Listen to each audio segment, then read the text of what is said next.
Pues buenas tardes. Comenzamos, damos inicio a la mesa de debate dedicada a Academic SEO y tenemos la gran suerte de contar con 4 expertos que no necesitan presentación, 4 expertos conocidos por todos y que van a abordar distintos aspectos relacionados pues, con la optimización de la visibilidad de la comunicación académica en los motores de búsqueda. Quería avanzar que en cuanto al desarrollo de la sesión vamos primero a atender a nuestros expertos y una vez que finalicen las 4 intervenciones, que estarán bastante agotadas en el tiempo, lo adelanto, pues abriremos la sesión de participación y debate para todos los asistentes. Así que, sin más dilación, paso a presentar al primer ponente. Ángel Delgado Vázquez es facultativo de Archivos, Bibliotecas y Museos, jefe del Servicio de Soporte al Aprendizaje y la Investigación de la Biblioteca CRAI de la Universidad Pablo de Olavide de Sevilla. Tiene a su cargo el portal de revistas académicas de esta universidad y es también profesor asociado del área de Biblioteconomía y Documentación de la Universidad Pablo de Olavide.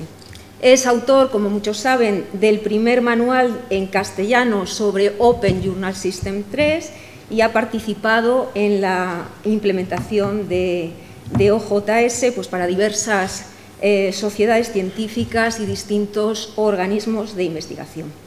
Y el tema de su intervención se va a fijar en las recomendaciones editoriales para mejorar la visibilidad de los contenidos. Adelante. Pues muy bien, muchas gracias. Lo que sí necesitaría es cargar la presentación. Yo no tengo ratón. Tengo el puntero, pero no tengo ratón. Ahí estamos. Ahí estamos. Sí. ¿Se me oye bien ahora? Sí, ¿verdad? Vale, de acuerdo. Pues nada, pues muchas gracias por la presentación y muchas gracias también por la invitación a la mesa redonda y por... me siento muy honrado de poder sentarme con grandes expertos a los que yo tengo como una referencia. No estoy a la altura, ya lo digo de entrada, ellos saben de esto muchísimo más que yo, de hecho, soy yo el que va detrás de ellos siempre. Recomendaciones editoriales para mejorar la visibilidad del posicionamiento de contenido y yo lo que he hecho es lo que dice el subtítulo, un análisis superficial de lo que hacen las revistas españolas que están en el JCR de Ciencias Sociales, ¿vale? Eso es lo que he hecho. Como todos bien saben, ayer lo poníamos de manifiesto en el taller, hay un gran número de registros incluidos en las distintas bases de datos y motores de búsqueda académicos que habitualmente utilizamos para llevar a cabo la localización de bibliografía que utilizar. Esto pone a las revistas que ustedes dirigen o que ustedes editan en un mercado amplísimo en el que deben posicionarse adecuadamente. Un mercado que además va creciendo. En el orden, dice Scopus, de aproximadamente entre 2,5 millones y 3 millones de artículos cada año. Solo en Scopus. Scopus ya saben ustedes que es una base de datos relativamente pequeña en cuanto al número de revistas indizadas, ¿vale? En torno a unas 24.500 frente a las 90.000 que contábamos ayer en Ulrich. Bien, contamos además con una serie de consejos que nos dan algunos expertos en posicionamiento web académico, en lo que se conoce como Academic Search Engine Optimization, ASEO, que tienen que ver, por una parte, con preparar el manuscrito antes de la publicación, lo que tiene que ver realmente con el contenido del manuscrito, ¿vale? Keywords, los títulos, los abstracts, identificadores persistentes, etcétera. Y luego una serie de consejos que nos dan estos mismos expertos sobre cosas que podríamos hacer después de publicar, ¿no? Partiendo de la base de la disponibilidad del texto completo y continuando con la difusión del manuscrito una vez publicado. Pues bien, la mayor parte de las editoriales, llamémoslas si les parece, grandes, es decir, aquellas que publican un gran número de revistas que además cuentan con una larga tradición y con un amplio prestigio, disponen de material a disposición de los autores que publican con ellos para llevar a cabo al menos este tipo de actividades, las que tienen que ver con la pospublicación, es decir, hagan ustedes disponible el texto completo, difundan ustedes la existencia del manuscrito a través de ¿qué? De perfiles, de medios sociales, de otros formatos, etcétera, etcétera. Insisto, ponen a disposición de sus autores y animan a sus autores a hacer estas cosas. ¿De acuerdo? Bien, ¿Y qué hacen las revistas españolas? En este sentido, yo quise hacer un estudio casi que a vuela pluma y el sample lo tomé de la revista JCR de Ciencia, revista española de JCR en la edición de Ciencia Social. Entonces, lo que hice fue analizar los sitios web de estas revistas para ver qué decían a los autores, si hacían políticas activas para que los autores incrementaran las técnicas para mejorar el posicionamiento, la visibilidad de sus artículos. Estos fueron los resultados. Excluí del análisis aquellas revistas editadas por las grandes editoriales. Tenemos unas cuantas revistas JCR que editan Elsevier, Sage, etcétera. Las excluí porque ya estaban incluidas en el grupo grande, digamos, en el grupo anterior. Estos son los resultados. Solo el 16% de las revistas, 7 revistas, había 57, excluí, creo que fueron 8 o 9 que editan Elsevier y compañía, pues de las restantes, solo 7 revistas me pareció ver que llevaban a cabo algún tipo de política activa. Por ejemplo, IBR, ¿vale?, que en unas larguísimas instrucciones para autores recomienda algunas cosas, algunas cuestiones relacionadas, por ejemplo, con el título del manuscrito. Que no lo hagan excesivamente largo, que no confundan al potencial lector, etcétera, etcétera. Esto no está directamente relacionado con el posicionamiento web, con el posicionamiento para los motores de búsqueda, pero sí que efectivamente incide en que ese posicionamiento pudiera ser mejor.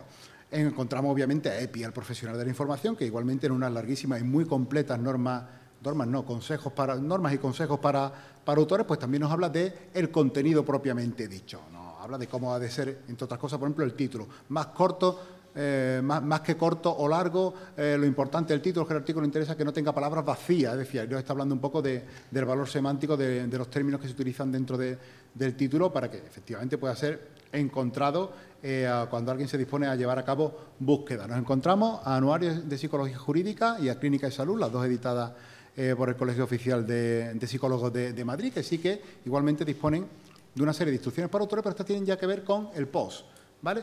Básicamente nos hablan de difusión en redes sociales, en repositorios institucionales, redes sociales científicas, etcétera, etcétera, y también ahí meten un batiburrillo de Google Scholar, ORCID, Researcher ID y Scopus ID. Le dicen a los autores que metan esto en Scopus ID.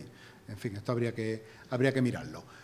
El boletín de la Asociación de Geógrafos Españoles, igual, un documento completo. Este solo tiene que ver con consejos a los autores para mejorar la visibilidad de los manuscritos. Este lo conozco un poco mejor porque este lo hice yo.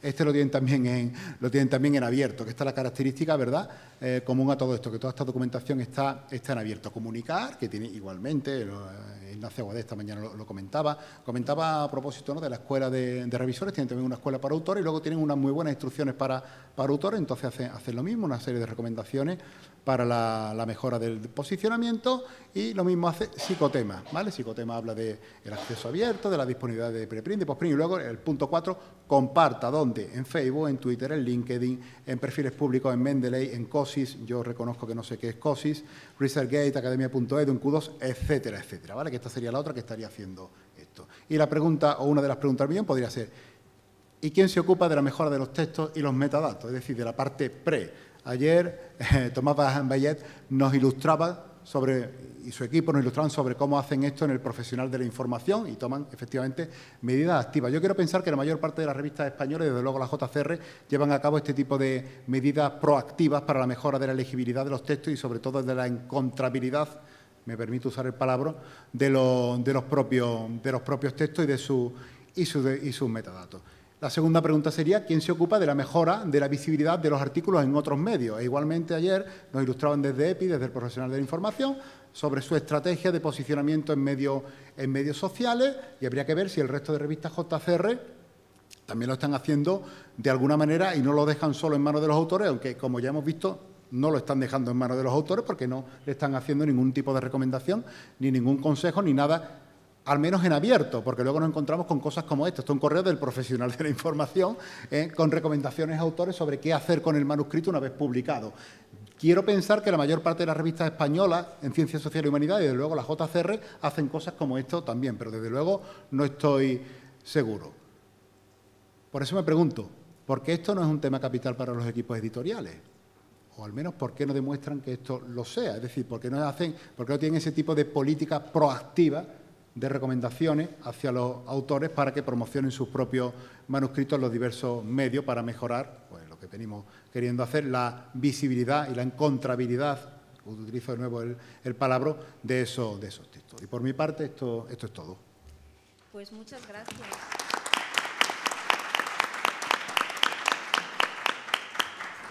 Muchas gracias, Ángel, por la capacidad de síntesis y por ajustarte sobradamente al tiempo. Pasamos ahora a la intervención de Enrique Orduña Malea, que es profesor titular del Departamento de Comunicación Audiovisual, Documentación e Historia del Arte de la Universidad Politécnica de Valencia.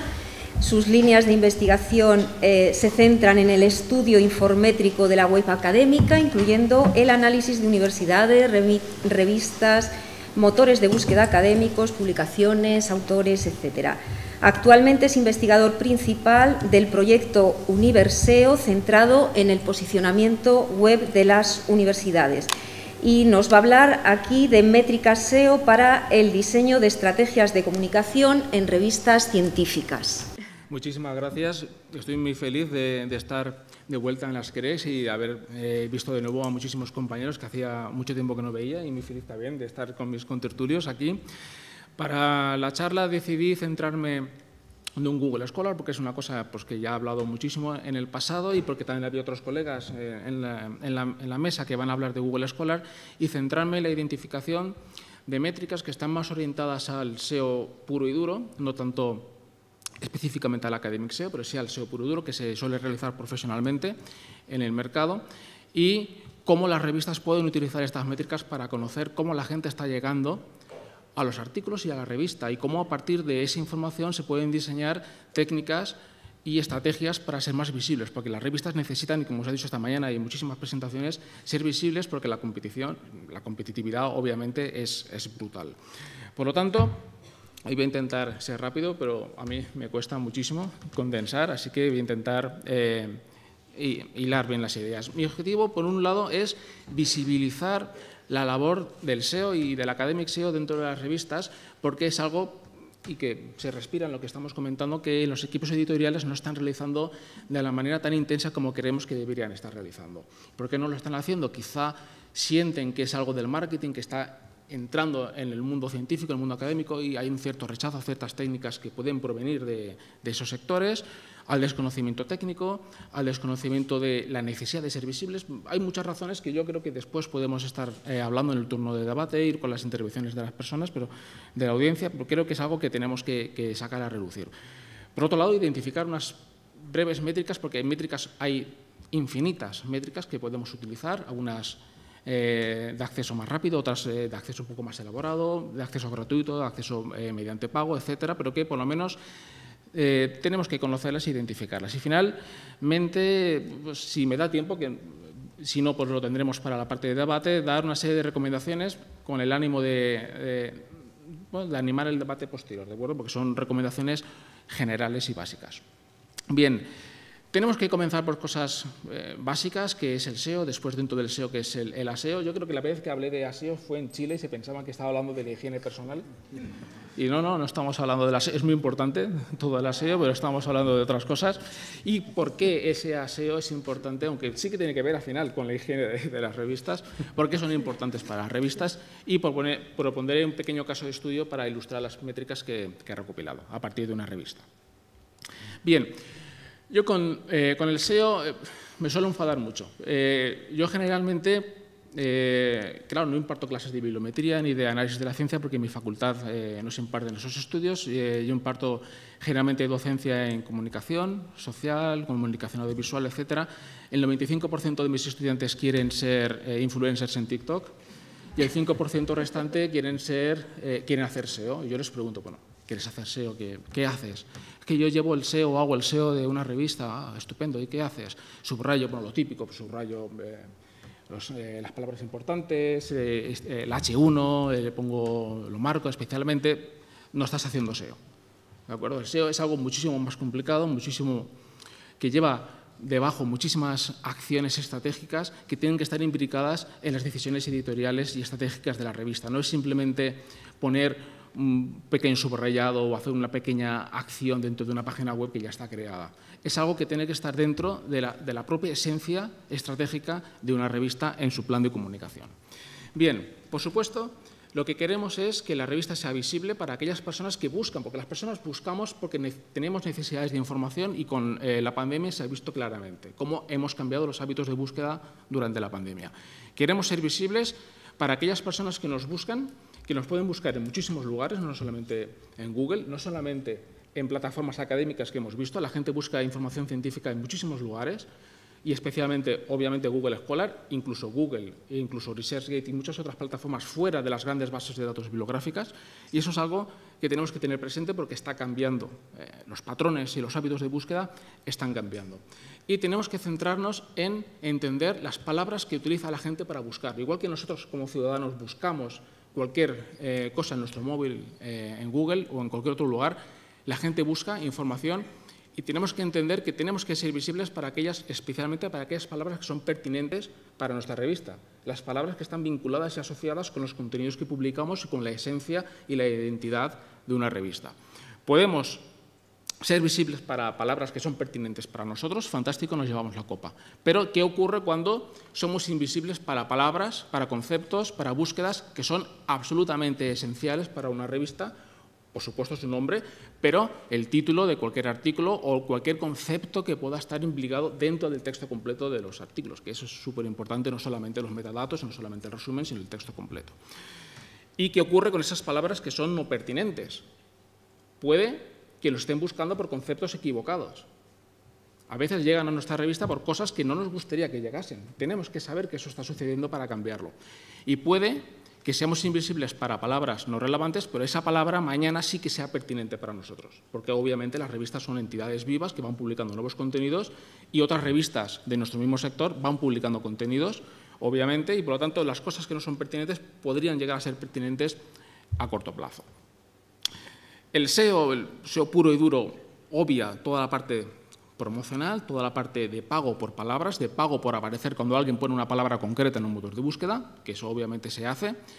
No todas las revistas tienen acciones activas de campañas publicitarias en Google, pero todo eso sale fuera del SEO y el SEO se centra en aquellos resultados orgánicos, es decir, cuando hacen una búsqueda y entre los resultados de búsqueda aparece en nuestra revista o un artículo publicado en nuestra revista y alguien hace clic y accede a la revista, por lo tanto, puede entonces leerla, puede entonces descargarla y quizá, ojalá, pueda citarlo en el futuro. Pero si no se hace ese clic, si no se accede, el resto de acciones es muy difícil que se pueda suceder. ¿Por qué es importante? Igual que en bibliometría hemos pasado de los cuartiles a los deciles, en SEO ya ni siquiera la primera página de resultados es importante. Los 3 primeros resultados de Google, la primera página de resultados, los 3 primeros resultados están cazando más del 70% de los clics que están sucediendo en la primera página de resultados. Eso significa que aparecer incluso en la 5ª posición de la primera página de resultados probablemente ni siquiera nos esté llevando tráfico a nuestro sitio web. Tráfico es visitas, lectores, gente que pueda estar interesada en los contenidos que la revista sí está realizando. Bien, eso que se hace obviamente en el mundo del comercio, en el mundo de los negocios, cuando se lleva al mundo académico, entramos en el Academic SEO y hay muchos niveles de análisis, por supuesto, de todos los agentes que intervienen en el ecosistema científico online, revistas, a nivel de revista, a nivel de artículo, por supuesto, universidades, no solamente la universidad, sino los centros específicos, las páginas de los grados, etcétera, y a nivel de persona, a nivel de los autores y autoras que con sus perfiles se posicionan y deben estar visibles en las primeras páginas cuando realizamos una búsqueda.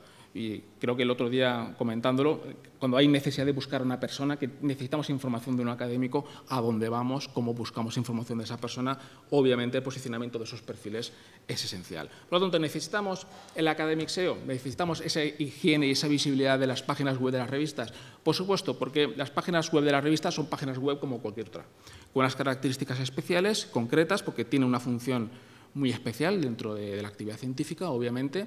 No es lo mismo vender zapatos que estar publicando artículos científicos, pero hay ciertos postulados y ciertos conceptos que tenemos que incorporar en los diseños estratégicos de las revistas y no se está haciendo de forma masiva. ¿Por qué? Porque los motores de búsqueda están ahora mismo en el embudo, en la parte principal del proceso de comunicación y de difusión científica.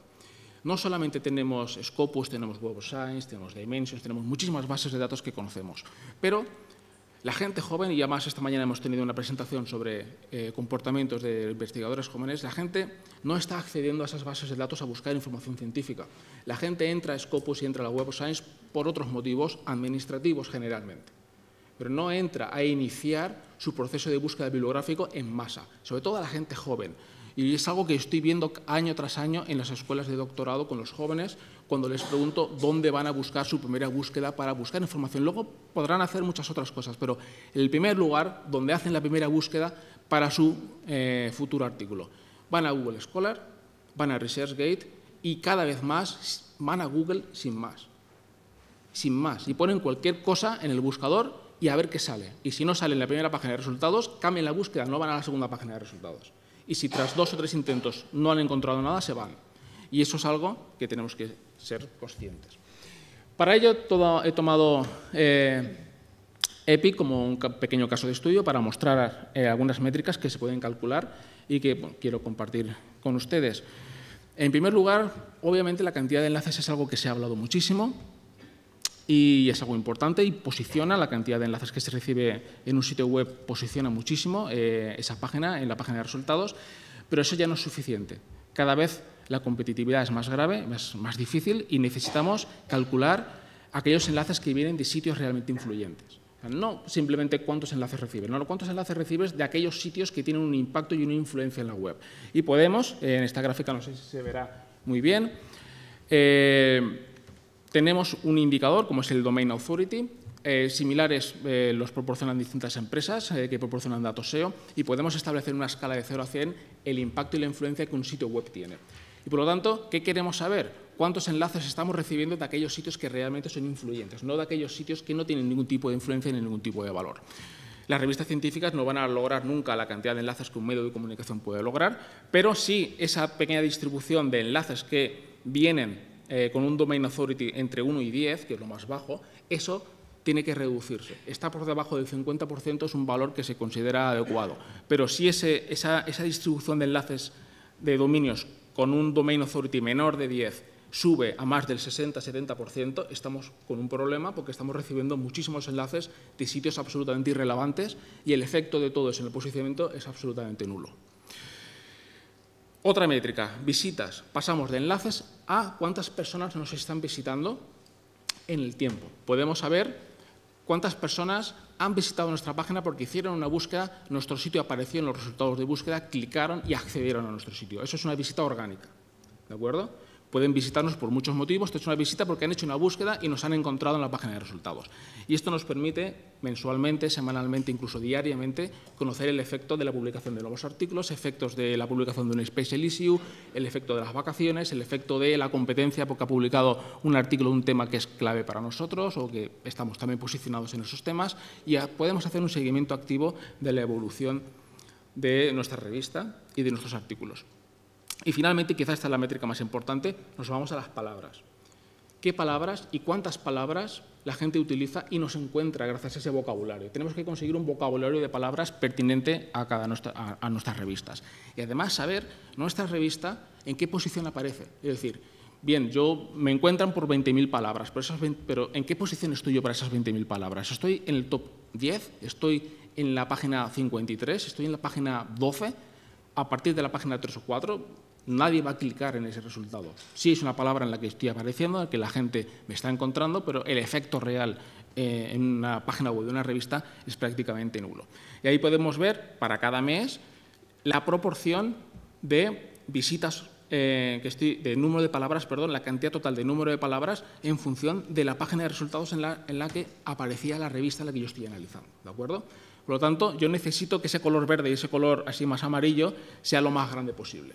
Porque si me encuentran en la página 3 o en la página 4 de resultados de Google, eso no está generando ninguna visita real a nuestro sitio y, por lo tanto, la cantidad de lecturas y de construcción de nuestra visibilidad y de nuestra marca, que al fin y al cabo todo esto también juega parte, pues se está perdiendo. Y aquí he hecho, y voy a terminar con estas 3 tablas que me quedan, y las recomendaciones las tendré para el final. Algunos pequeños análisis que he hecho para el profesional de la información, pero se pueden extrapolar a cualquier otra revista para ver cómo podemos triangular distintas métricas, cómo podemos conocer cuáles son las palabras por las que la gente me está visitando, me está encontrando, y ese volumen de búsquedas mensuales totales que esa palabra tiene. Por ejemplo, periodista digital es una palabra con un volumen de búsquedas mensual brutal, más de 1 millón de búsquedas al mes, y EPI, en este caso, se encuentra en la posición 38. ¿de acuerdo? Que está muy bien. Una palabra con 1 millón de visitas mensuales, estar ahí, está muy bien. Pero si nos fijamos en Hubsphy, que está un poquito más abajo, para esa palabra EPI aparece en la posición 16 y fijaros cómo la cantidad de visitas generadas por esa palabra sube mucho. Es que subir unas posiciones significa que voy a recibir visitas que no voy a recibir de ninguna otra manera, ¿de acuerdo? Esto es con el buscador Google general, que se puede hacer con otros buscadores. Y qué página es la que el usuario está accediendo. Por lo tanto, puedo hacer análisis específicos a nivel de paper, a nivel de publicación.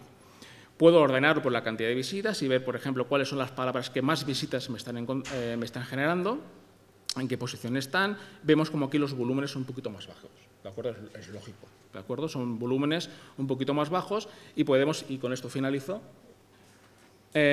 podemos hacer el análisis directamente a nivel del URL de cada paper y saber para cuántos términos estoy posicionado y cuántas visitas mensuales o diarias eso me está generando. Y podemos ver que la página de submissions en EPI es una de las más importantes. Evidentemente, la gente busca las instrucciones, busca cómo encontrar datos de la revista para decidir si lo envían o no lo envían. Esa página tiene que estar, evidentemente, hiper, mega bien posicionada o estamos perdiendo información. Y yo voy a dejarlo aquí, así no demoro más el tiempo, que me he excedido un poquito, y las recomendaciones las retomamos en la discusión. Así que he terminado. Muchísimas gracias.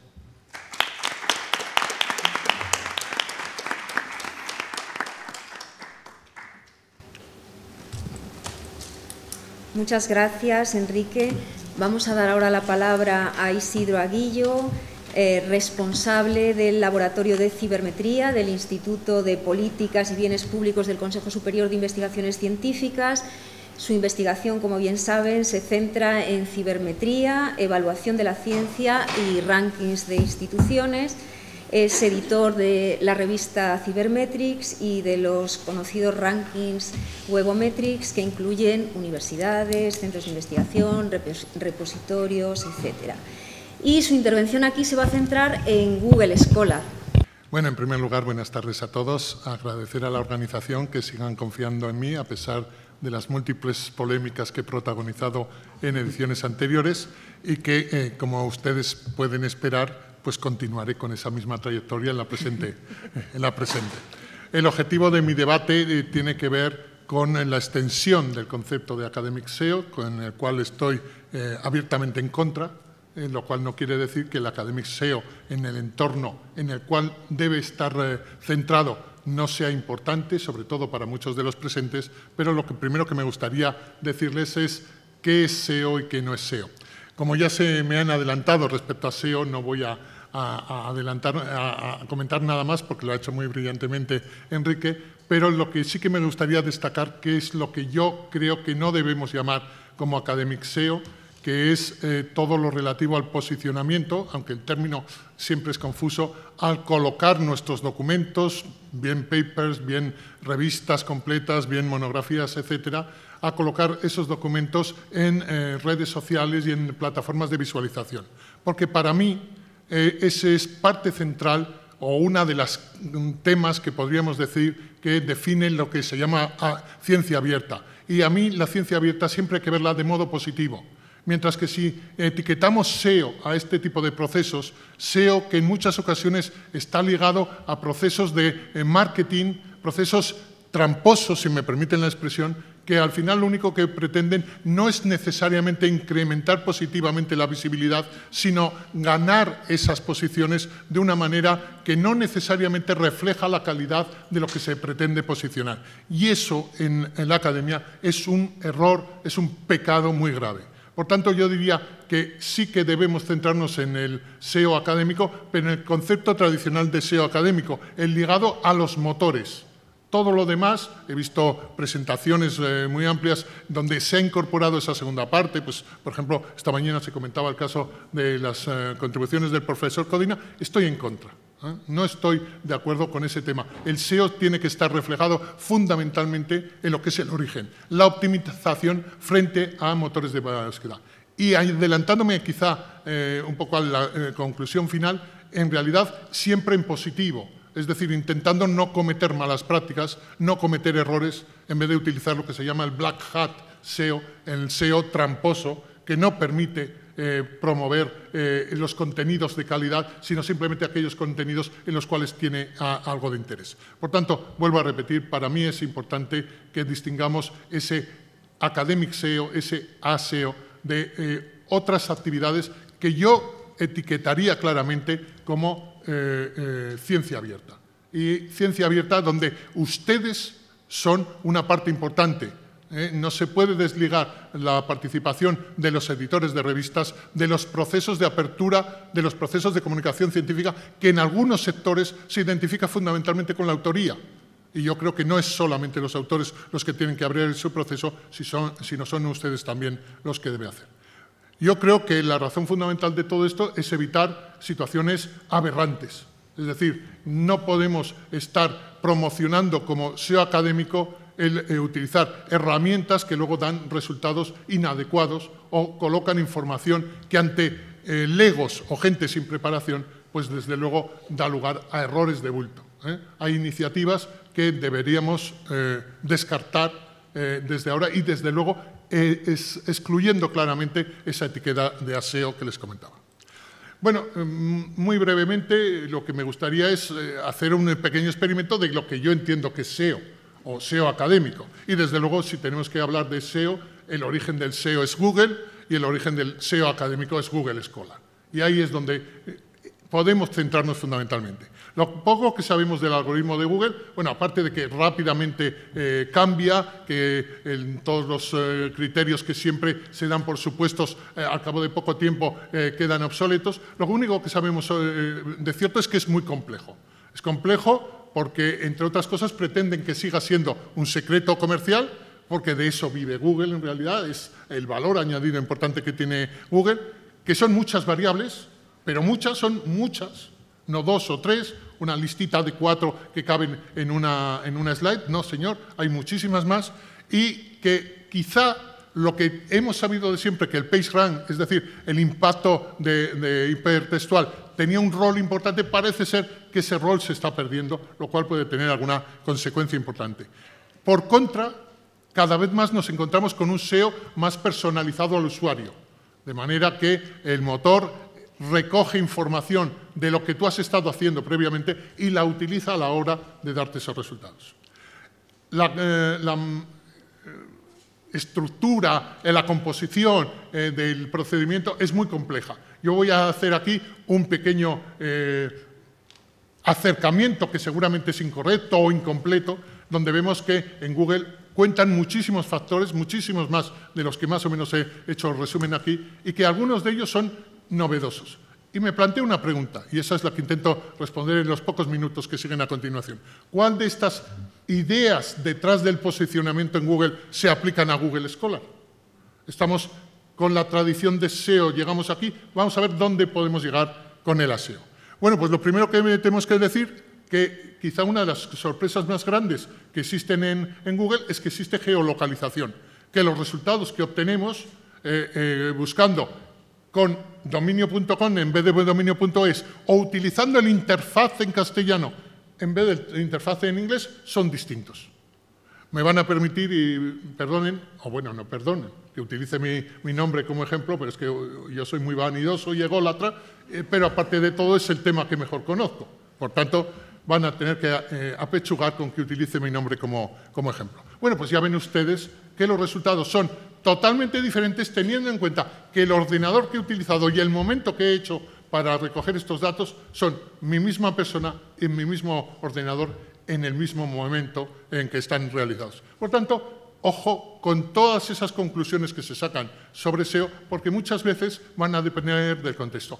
Y esto tiene consecuencias o resultados muy, muy importantes para las revistas, porque quiere decir que hay que localizarlas geográficamente también. Luego, los filtros. Bueno, pues sabemos que los filtros pues, nos permiten hacer cierto tipo de, como su propio nombre indica, selección de resultados. La selección de resultados no está teniendo un impacto relativo en el SEO. Ven ustedes que los resultados que estamos obteniendo, lo mismo me da que busque mi nombre sin más, que me lo busque filtrado por mi presencia en la autoría. Es decir, que seguramente la posición influye, pero la posición influye exija o no exija yo el filtrado por esa posición. Lo mismo ocurre cuando hablamos de experiencia de usuario. He marcado que ahora he entrado yo al buscar utilizando mi perfil de Google. Se supone que mi perfil de Google recoge información de mí como usuario y, por tanto, es una experiencia de usuario que Google puede utilizar para su clasificación. El resultado, si comparan con el que he obtenido anteriormente, no hay ninguna diferencia. Realmente parece ser que lo que en Google funciona, esa recogida de datos a nivel de usuario, en Google Scholar no parece pertinente o relevante. El tema, he utilizado también la autoridad de dominio y la autoridad de página para ver si realmente la estructura hipertextual de la página, es decir, en el contexto del escenario global del web espacio, el peso del dominio y el peso de esa página es relevante en la ordenación. Y como ven ustedes, no hay correlación. Es decir, nos encontramos con resultados en primeras posiciones independientemente del Domain Authority o el Page Authority de la página que estemos consultando. Hay algún patrón que se puede ver, pero en general ese patrón no existe. Y lo mismo que veíamos en Google, de repente también nos aparece en Google Scholar. Vean que los resultados que obtengo son diferentes si utilizo scholar.google.es o scholargoogle.com. E incluso, si vuelvo a utilizar lo que he comentado antes, es diferente que utilice el interfaz en castellano que el interfaz en inglés. ¿Y qué pasa con las citas? Muy importantes, relevantes. Bueno, pues no es cierto. Si se han fijado, se les ha quedado en memoria, estas transparencias estarán disponibles. La clasificación, verán que las citas, los registros que aparecen en primer lugar, en mi lista de artículos no citados, extraídos de Google Scholar, no son precisamente ni la primera ni la segunda. Ven ustedes que están muy retrasados. Por tanto, este es un pequeño experimento, pero nos dice que hay cosas de Google que posicionan en Google que no posicionan en Google Scholar y que, por tanto, hay que tener un tratamiento específico y que hay que analizarlo más en profundidad.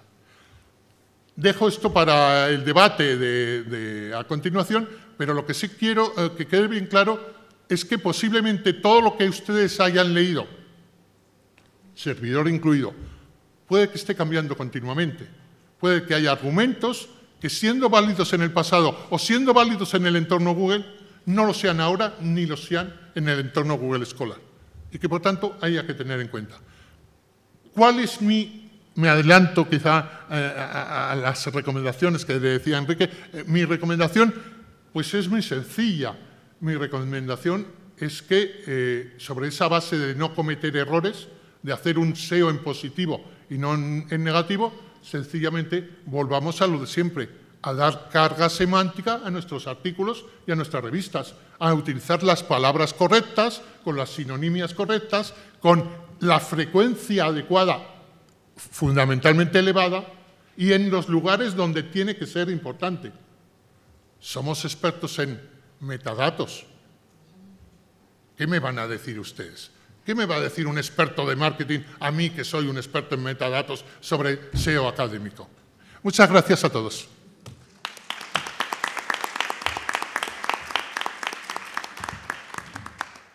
Muchas gracias, Isidro, muchas gracias por ser tan escrupuloso también con el tiempo. Y avanzamos ahora con nuestro último ponente, Rodrigo Sánchez Jiménez. Es profesor titular del Departamento de Biblioteconomía y Documentación en la Facultad de Ciencias de la Documentación de la Universidad Complutense de Madrid. Entre sus líneas de investigación figura la recuperación de información y el acceso y reutilización de información del sector público, y actualmente trabaja sobre bibliometría y cienciometría. Es desde hace tiempo coordinador editorial de la revista Profesional de la Información, y su comunicación aquí se va a centrar en Academic SEO desde la perspectiva de las revistas científicas. Muchas gracias, María Luisa. Primero de todo, ¿por qué me habéis dejado el último? porque yo de los 4 soy con diferencia el que menos sé. Así que, bueno, muchas gracias a María Luisa por la presentación, muchas gracias a la organización por invitarme, y yo estoy muy honrado y muy agradecido de estar aquí porque estoy aprendiendo mucho y pues un poco sonrojado precisamente por el nivel de mi compañía. Pero bueno, voy a intentar ser rápido, pero no breve, porque ayer me pasé 15 minutos y soy consciente de que la organización ha contratado a un arquero para evitar de que eso vuelva a ocurrir. Bueno, vamos allá. Bueno, yo quería centrar mi intervención en el tema de las revistas científicas, lógicamente por el contexto del CREX y, bueno, pues planteamiento muy rápido. El campo del SEO es enorme y el campo del SEO académico, pues, hombre, no es tan grande, pero está creciendo con bastante rapidez. Así que hay muchos detalles que discutir y muchas cosas de las que hablar. Yo voy a intentar ser muy sincrético, y entonces, bueno, me entendéis. Voy a intentar ser muy acotado a lo que me parece que es lo principal. Entonces, quizá desde el principio, pues lo suyo es definir un poco cómo entendemos el campo. Entonces, un motor de búsqueda pues no tiene por qué ser un motor de búsqueda en Internet, en plan Google Scholar o Google, es cualquier cosa que maneje el concepto de relevancia y que te permita encontrar documentos, pero no con un modelo de recuperación de datos, es decir, no con un matching perfecto, sino con una aproximación un poco más flexible. Eso es lo primero. Lo segundo es que no todos los motores de búsqueda funcionan igual, como bien estáis viendo, y lo tercero es que cada público utiliza sistemas para encontrar la información que pueden llegar a ser bastante diferentes. Entonces, lo primero quizá, antes de emprender una campaña de optimización para la revista de uno, pues sea comprender bien cómo buscan los usuarios. Bueno, yo hice un pequeño experimento así muy rápido con SimilarWeb y SimilarWeb lo utilicé porque fui al ExaRank y me encontré con que había quebrado.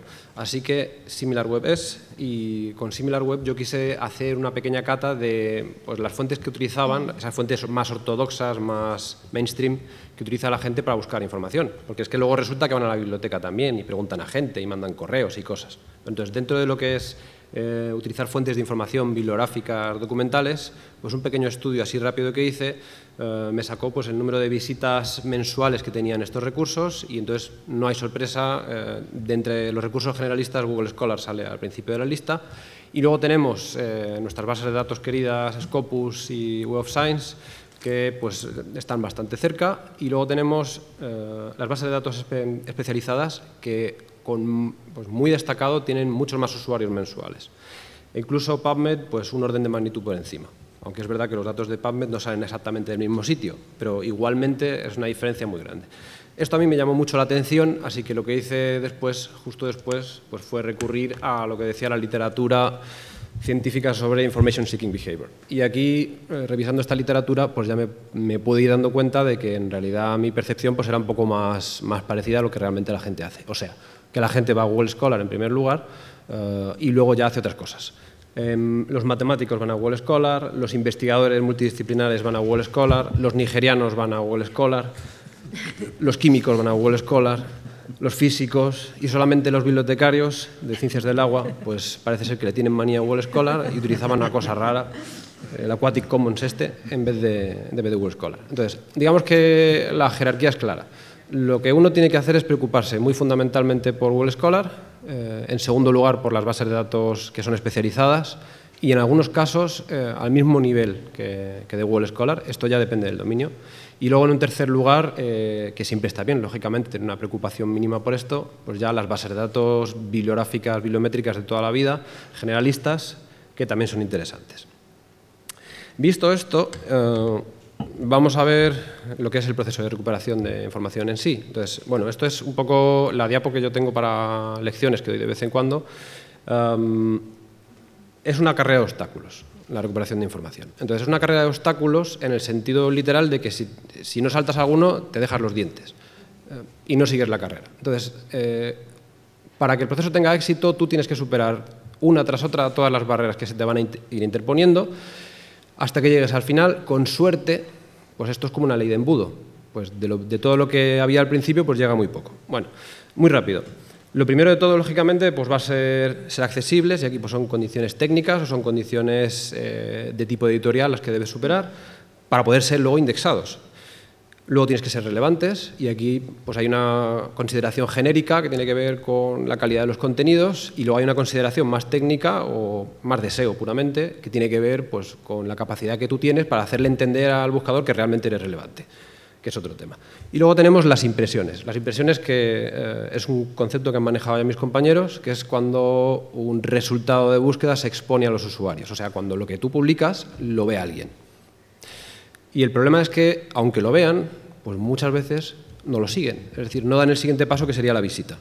Y la visita, aún así, no es suficiente, porque de la visita nosotros queremos sacar algo en claro. Y algo en claro no es que reboten y vuelvan de donde empezaron, sino que hagan algo concreto, algo que te interesa, con los contenidos que han encontrado. Que puede ser descargar, puede ser leer, puede ser compartir y ya, si Dios quiere, citar. Bueno, entonces, como hay que superar tantos problemas y tantos obstáculos, pues en realidad uno puede llegar a definir este proceso de la recuperación de información como un pequeño milagro. Espera, pues a ver si de milagro funciona esto. Ay, ay. No me digas que lo apagué. Es que estaba parpadeando igual, que no tiene pila. O se ha cansado de mí. Ahí. Vale. No, pero este milagro no.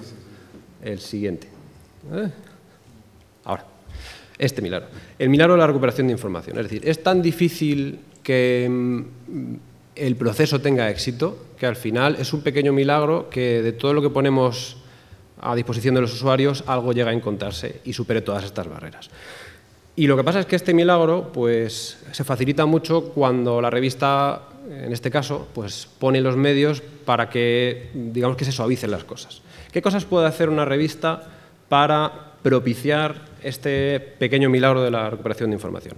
Yo he sintetizado en 3 cosas que me parece que son las básicas. Primero es preocuparse por la indexación, lógicamente. Luego preocuparse por lo que son problemas propiamente de recuperación y de ser relevantes. Y luego, por último, el ser atractivos, es decir, el conseguir que los usuarios den el último paso, que es súper importante. Y eso da muchos dolores de cabeza, mucho trabajo y muchos dolores de cabeza. Vale, vamos entonces con el ser indexados. Estar indexados, hay una diversidad de bases de datos enormes. Ayer Tomás jerarquizaba por facilidad de uso y de acceso a las diferentes bases de datos. Creo que eso es una diapo útil para todo el mundo, para ponerla en el cabecero de la cama. Y lo cierto es que hay que elegir muy bien cómo nos esforzamos, porque, como decíamos, no todos funcionan exactamente igual, entonces hay que saber elegir. Bueno, una vez que tenemos claras las prioridades, comienzan lo que yo llamo labores de indexación, vigilancia y persecución. Vamos a ello.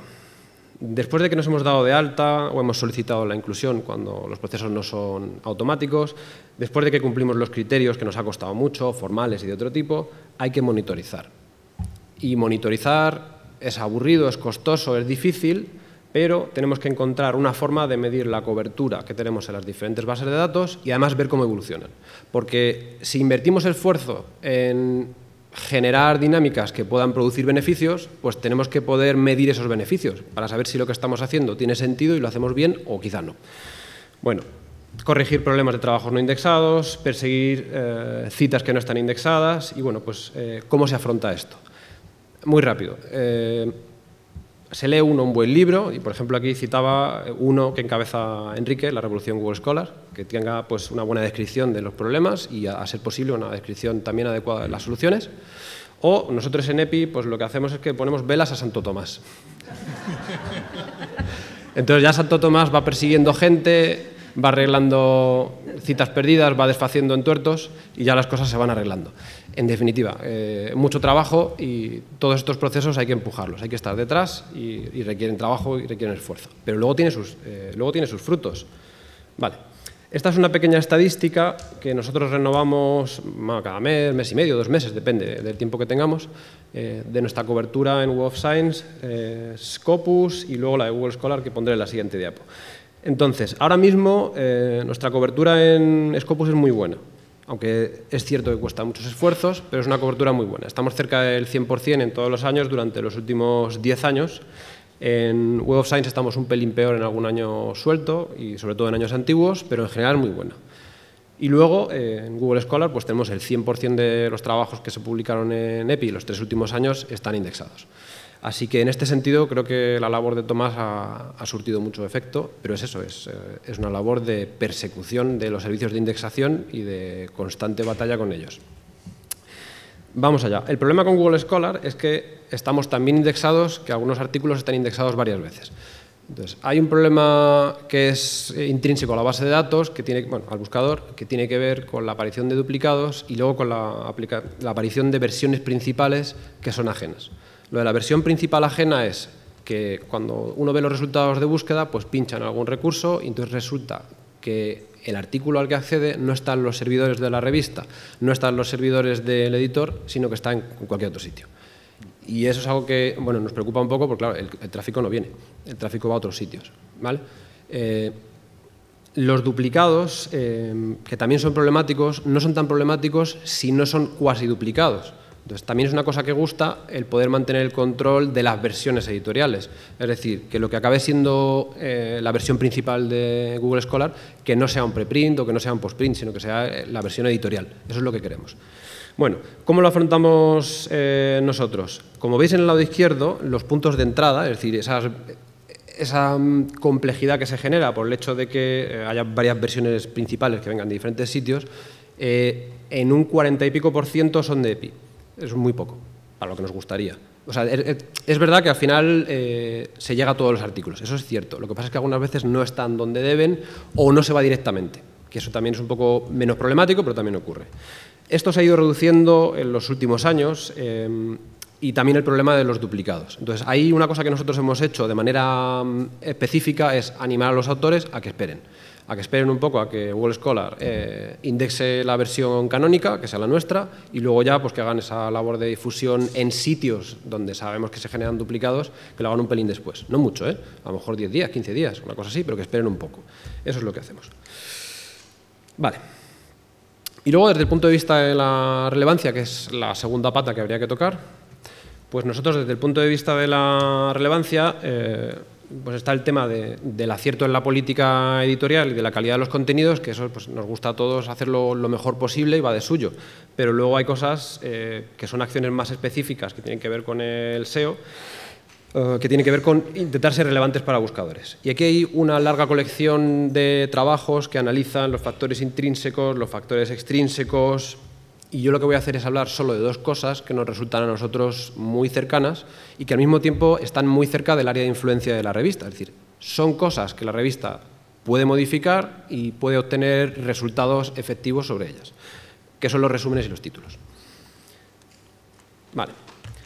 Este tema de la relevancia, al final, es un proceso algorítmico en el cual se contrasta de manera más o menos compleja un texto fuente con unas consultas. Entonces, lo fundamental de todo esto, que se nos olvida muchas veces, es qué texto está siendo la contraparte que se compara. O sea, qué parte de los artículos se está indexando. Y en realidad hay muy pocos buscadores que indexen a texto completo. Es verdad que hay algunos que lo declaran, pero que luego en la práctica lo hagan, eso es diferente. Google Scholar y Archive, por ejemplo, sí que indexan a texto completo y cuando tú buscas sobre el conjunto del documento. Pero otros sistemas que resultarán muy familiares, como por ejemplo Web of Science, Scopus, Dimensions o Lens, aquí pongo un asterisco pues, para el debate. PubMed, DBLP, ERIC, IEQ Explore, todos estos, que además son bases de datos que localmente son extraordinariamente importantes, no indexan a texto completo.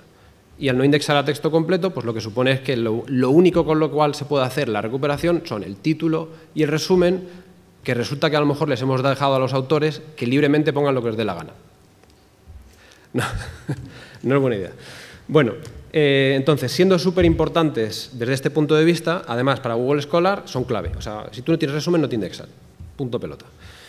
Además de esto, están bien ponderados. Es decir, la recuperación de información La recuperación de información en Internet a día de hoy, en vez de recuperar por documento completo, recupera dividiendo el documento en fragmentos, en campos. Y cada uno de esos campos tiene una ponderación diferente. Bueno, pues particularmente el campo resumen, por lo que se ve, igual que en el SEO en general, prácticamente no sirve para nada, en el SEO médico sí que sirve. Y luego, como el medio de conseguir pasar de la impresión a la visita, que esto es la clave. Esto es lo que decíamos de ser atractivos, de la SEO, si se quiere.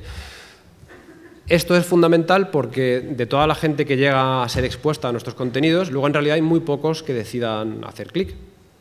Y para conseguirlo, pues es muy importante tener en cuenta cómo ofrecen los buscadores los resultados de búsqueda. Entonces, por ejemplo, para Google Scholar hay dos snippets típicos. El snippet es el fragmento de texto que, digamos, que resume lo esencial del documento, como para que luego tú te hagas una idea y decidas si quieres entrar o no. Y entonces el snippet típico de Google Scholar pues incluye palabras clave que tú utilizaste en la consulta en contexto, pasajes en contexto. Y eso está muy bien para que tú determines si al pinchar vas a producir algo de valor o vas a perder el tiempo.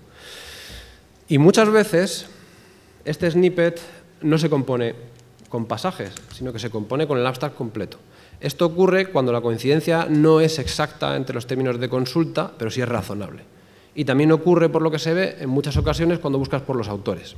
Porque no siempre buscas por artículo, algunas veces buscas por el autor y por algún término que es relacionado. Y en estos casos, lo que aparece como resultado es el abstract tal y como tú lo pones. Esto tiene algunas consecuencias prácticas sobre lo que nosotros podemos y no hacer para mejorar los resultados, que voy en un segundo. Pero antes, ¿por qué en bibliometría hay trabajos que miran el efecto de poner interrogaciones, puntos, comas en los títulos y no los hay para el SEO? Pues que quizá esta tradición de intentar asociar factores de impacto a la forma en la que componemos los artículos científicos quizá es una buena inspiración para los que investigan en el tema del SEO académico. Y luego, por último, algunas recomendaciones que quizá las dejamos para la... porque ya me estoy pasando de tiempo. Quizás las dejamos para el debate. Vale, pues nada, eso. Muchas gracias.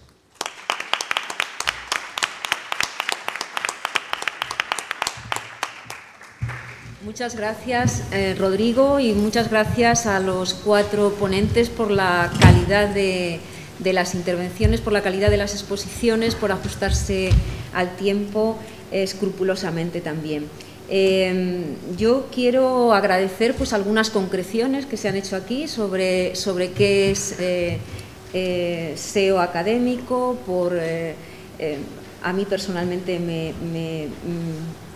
me sentía necesitada y he visto que sobre este punto también hay debate entre los expertos que nos acompañan, y gracias también pues, por sumergirnos en un tema tan crucial y a la vez tan transversal, ¿no? Tan relevante para editoriales, para revistas, para instituciones, para los propios autores, etcétera.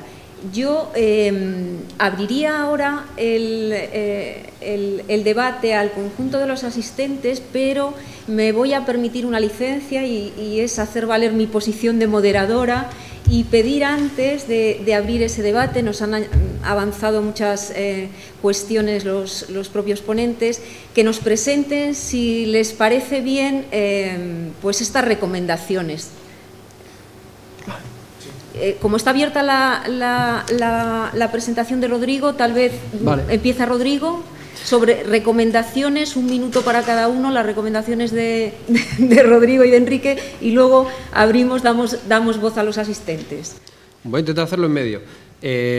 Lo del papel activo de la revista en la confección de abstracts y títulos, esto ya lo hemos hablado en varios sitios, en varios contextos diferentes. Yo creo que esto es muy claro. Hay que tomar conciencia de que hay que hacerlo. Luego, es una cuestión de iniciación y resumen. O sea, tan simple como eso, de recuperación de información de los años 60, de tener buenas prácticas de iniciación y tener buenas prácticas de resumen para componerlos. Yo creo que al final se reduce a eso. Nada de resúmenes indicativos, resúmenes estructurados cuando el dominio lo pida, porque hay en algunos dominios pues es como es. Y luego resúmenes informativos o incluso analíticos, si se puede. Luego, pirámide invertida. O sea, cuando tú haces un resumen, ya hemos visto que el snippet de Google Scholar, esos son 3 líneas. O sea, es verdad que se indexa y que está muy bien que sea largo y que cubra todo el recorrido temático del artículo, pero lo que vas a ver en un snippet son 2 líneas, 3 líneas. Luego, lo importante arriba. Y por último, léxico variado. Sí, pero con sinónimos que tengan alguna probabilidad de ser utilizados por los investigadores. Eso también. Y ya está. Eso sería lo único que yo... Pasamos entonces a Enrique. Bueno, son las recomendaciones un poco más genéricas, no son recomendaciones técnicas, pero bueno, yo creo que sí que es interesante porque lo podemos hilar luego con el debate entre nosotros y con los asistentes. Yo creo que puede ser interesante. Sin querer ser polémico, pero bueno, sí con cierta intención de avivar el debate. He dicho que es necesario las acciones estratégicas dentro de una revista para comunicarnos y para ser visible, y dentro de esas estrategias el SEO está. Y forma parte indisoluble, no es algo extra que tenemos que hacer. Y necesitamos profesionales que sepan de SEO y que todo su conocimiento lo metan dentro de la revista. Y tenemos que intentar evitar ese efecto de hombre y mujer orquesta en el que las revistas al final contratan a una persona y esa persona hace la página web, lleva el Google Analytics, lleva las redes sociales, hace el logo de la revista y si se rompe la base de datos de WordPress, la arregla también. Eso es inviable. Eso es inviable. No hay ninguna persona que sepa profundamente de todo eso y que lo pueda aportar a una única revista. Las revistas tienen que o bien centrarse en pocas cosas y hacerlas bien, o ampliar y contratar a más personas, que sé que es difícil porque hay escasez de recursos económicos. En segundo lugar, las revistas son únicas. Cada revista tiene una huella online única. Es cierto que hay palabras que va a compartir con otras revistas porque obviamente estáis, aquellos que sois editores y editoras, compitiendo, podemos decir, en un área de conocimiento, en un sector muy específico, y hay palabras y expresiones de búsqueda que son comunes a varias revistas. Hay un espacio en ese diagrama de Venn común en el que uno tiene que competir con otras revistas por la visibilidad ante ciertas palabras. Pero en otros contextos hay palabras que son propias nuestras porque han aparecido en artículos clave publicados en nuestra revista para los que tenemos que estar bien posicionados. Si tenemos 5 artículos hipercitados en los que claramente se están mencionando X palabras y no somos visibles para esas palabras, lo estamos haciendo mal.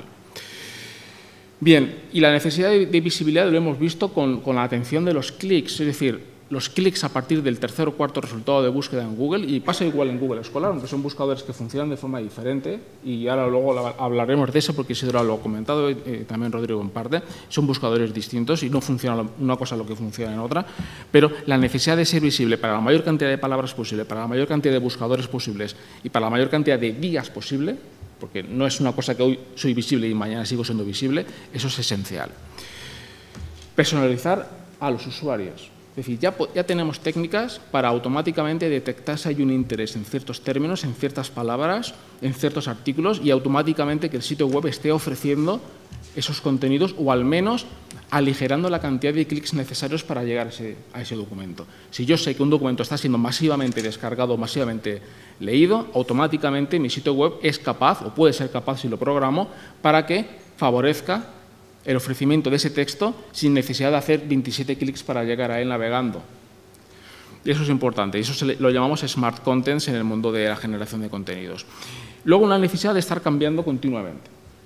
Hoy soy visible, mañana no soy visible.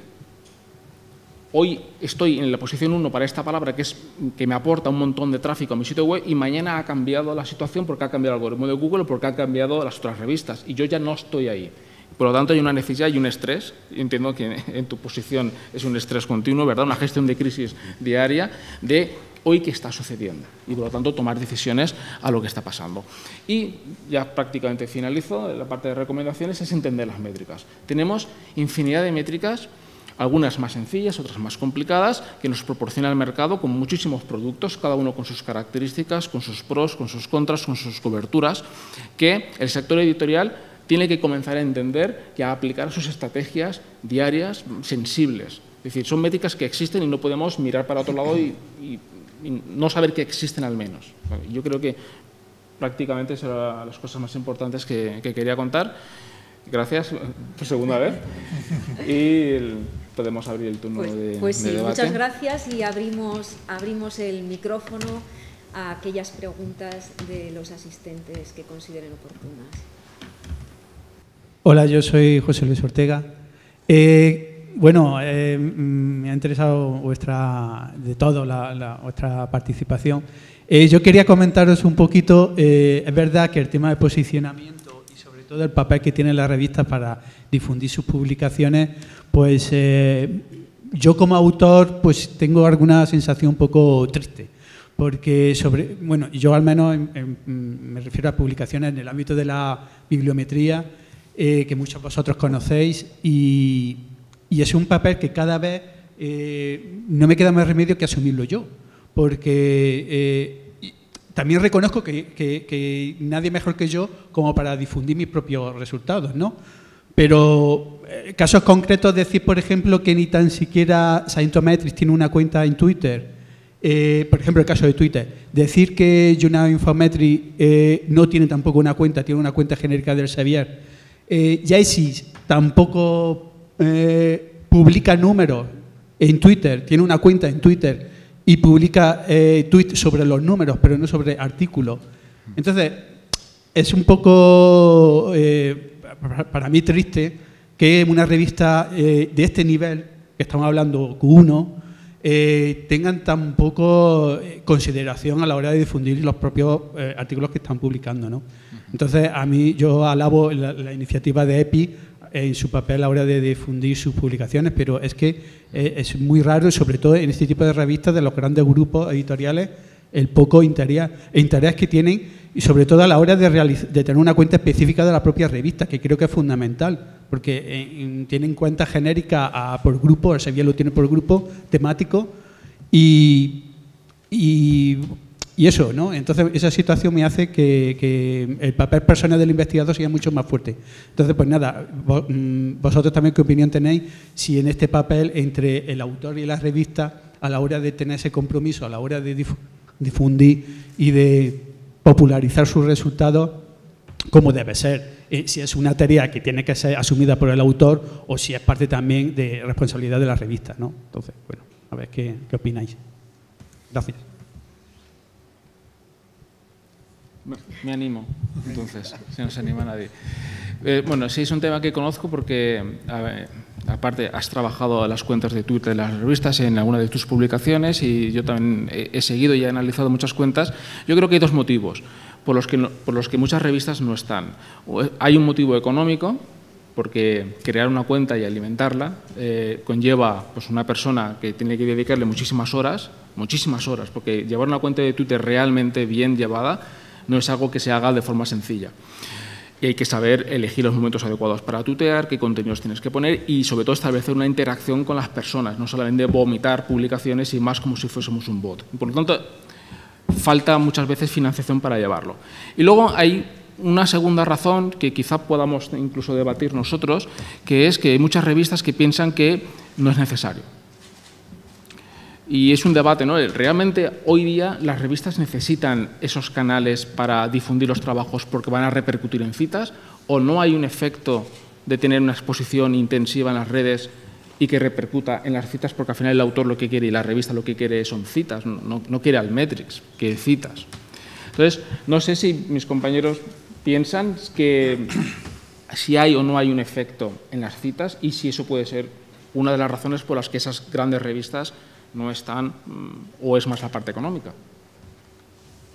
No sé si Isidro que me mira así como diciendo, no sé si comenzar esto fuerte o... Vamos a ver, es que yo creo que estás identificando, de hecho, nos hemos dirigido fundamentalmente a editores de revistas y la primera pregunta viene de un autor. Es decir, estamos identificando dos grupos, dos stakeholders diferentes, sobre todo porque además hay un factor reciente que es esa tendencia cada vez más fuerte a medir lo que se llama el impacto social, que ya sabemos que no se mide con altmétricas, por cierto, o que las altmétricas no son lo más adecuado. Entonces diría que son dos estrategias diferentes. Pero yo es que me gustaría, si me permites, volver un poco al objetivo de mi presentación. Es decir, que yo creo que son dos perfiles distintos, porque lo que estaba comentando José Luis es posiblemente más una misión de un community manager y, por tanto, al usuario autor quizá esté más interesado en que haya community managers o que él mismo asuma ese rol, mientras que el editor de la revista sí que las labores SEO, más tipo SEO, es que me preocupa porque esa mezcla de profesiones que yo creo que son distintas deberíamos evitarla. Y creo que efectivamente como editor de revistas la parte de SEO es mucho más relevante que mientras que el autor pues posiblemente ahí tenga un peso menor y, sin embargo, prefiera tener más relevancia a la hora de tener presencia, impacto, visitas y tal, gracias a las redes sociales. Entonces, yo creo que, en primer lugar, yo vuelvo a insistir que me gustaría separar, no solo por la mala imagen que tiene el concepto SEO, sino porque realmente son dos objetivos diferentes. Yo creo, siguiendo con esto, que las revistas, parte de la labor de las revistas es la difusión y, por lo tanto, estar en Twitter y difundir los trabajos de forma activa forma parte de los objetivos de una revista y, por lo tanto, debería intentar hacerlo siempre en la medida de lo posible. El autor también tiene que difundir los trabajos, pero ya sabiendo que hay un respaldo en difusión por parte de las revistas, y luego ya el autor quiere hacerlo porque sabe, porque es un complemento, pues no sé si por tu posición... Sí, de acuerdo, también si es parte del oficio de la revista, pues es un mecanismo de... En mi opinión, además, creo que hay que tener en consideración una cuestión que está relacionada con el consumo de información por parte de los investigadores, de cuando nosotros mismos actuamos como investigadores. Yo no lo soy, yo soy bibliotecario. Cada vez son más, digamos, los impulsos informativos no solicitados y, en este sentido, al final acabamos consumiendo mucha de esa información no solicitada. ¿Vale? Entonces, a mí, por ejemplo, me ocurre, yo acabo consumiendo mucha literatura científica que me llega por Twitter. Sí. Y como yo, pues reconozco que muchos colegas y muchos de los investigadores con los que luego trato, con los que luego, bueno, pues me trasladan consultas y tal. En mi opinión, no estar ahí es estar perdiendo audiencia. Es decir, toda la literatura científica, lo sabemos bien, y sobre todo en el ámbito de las humanidades y algo en las ciencias sociales, no toda la literatura científica se utiliza en una investigación, en un paper, viene de una revisión sistematizada, como le gusta llamar a Codina, o de una revisión sistemática. De hecho, la mayor parte de ella viene de una revisión, me atrevería a decir, incluso a veces un poco desastrosa. ¿Vale? Como parte de esa revisión desastrosa, pues vienen esos papers que nos han entrado sin llamarles. Propio Google Scholar, ¿verdad? Serendipia. Serendipia. Serendipia. O no. Es decir, que Google Scholar me sugiera 2 papers, que me lleguen 6 correos de academia.edu con lo mismo, esto te gusta, eso no es serendipia. No. Yo estaba pensando en Twitter. Esos son impulsos a la compra. Sí. Eso es no. una cosa distinta. Eso es publicidad y marketing en plan heavy. ¿Vale? Que no digo que hagamos esto en plan heavy. Es decir, que no nos confundamos con el mal aseo, como tú bien dices. Pero desde luego que si no estamos ahí tenemos un problema. Es decir, la competencia sí que está. Pero Twitter no te lo empuja a nadie. Es decir, si a ti te interesa un tema, pues te suscribes y ya está. O sea, es como una especie de RSS chulo. Pues sí. Tú te coges los temas de las personas que te interesan y entonces te va llegando. Y de ahí la serendipia viene porque, lógicamente, ese canal no es perfecto. Vienen cosas que son parecidas. Y algunas te gustan y te interesan. ¿Y la gente hoy se suscribe o busca información de otra manera? Yo tengo listas de Twitter. Pero tú eres un caso especial. Estás trabajando en la revista. El autor del mundo mundial. Ese autor, hoy día, esa persona joven, recién doctorada, si hace sus suscripciones y sus listas de favoritos para leer, yo creo que no. Y el RSS también, no se lo hace. Claramente no se lo hacen, no saben de hecho qué es el RSS. Me van a disculpar ustedes, yo debo abandonar la Siento mesa. Que tengamos que cerrar bueno, la mesa. Yo cierro al menos. debo marcharme. Un segundo para Isidro. Sí, querían... Sí, no, simplemente que creo que eso podría abrir un debate sobre un tema que no hemos tratado, que es el tema del SEO en Twitter.